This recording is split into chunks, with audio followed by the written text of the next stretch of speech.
Où est cette grotte, petite fille? Je n'hésiterai pas. Moi non plus. À faire quoi? Je ne sais pas, mais elle le sait. Nous n'hésiterons pas.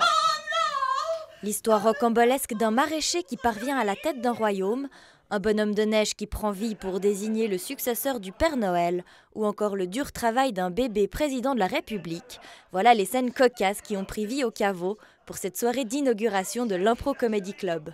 Une initiative de la compagnie Lézard qui ouvre sa scène à tous les passionnés d'improvisation. L'improvisation, c'est une grande famille. C'est des gens qui se connaissent dans le monde entier, etc. Puis à Genève, il y a vraiment une émulsion de l'impro, des gens qui font de l'impro de différentes manières. Puis nous, dans la compagnie Lézard, on a envie d'inviter ces gens et puis de montrer à notre public qu'il y a d'autres façons de faire de l'impro et puis qu'elles sont ni meilleures ni moins bonnes, elles sont juste différentes. Puis c'est un petit peu à la fête de l'improvisation ici. 3 groupes se sont succédés sur scène pour présenter leur concept en 30 minutes. La troupe Altaïr ouvrait les festivités avec un concept d'impro-cirque. C'est difficile de faire du cirque improvisé parce qu'on reste des amateurs aussi en cirque. Et on s'est dit, on fait des numéros, on prépare des numéros avec des musiques qui sont typées, qui vont donner une certaine couleur. Mais tout le reste, toute l'histoire va être improvisée. Les Funky Fantômes présentaient leur tout nouveau concept baptisé le Funky de trop. Sur le modèle du maillon faible, les candidats désignaient après chaque impro le joueur le moins drôle et l'éliminaient. À l'issue de la dernière impro, le public désignait le grand gagnant à l'applaudimètre, une opération à succès. C'est une expérience juste géniale et c'était un bon moment qu'on a passé en groupe.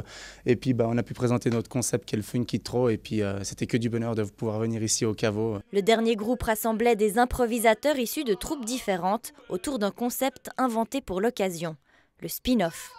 Au terme de chaque improvisation, le public pouvait choisir le personnage qui serait mis en avant dans l'histoire suivante.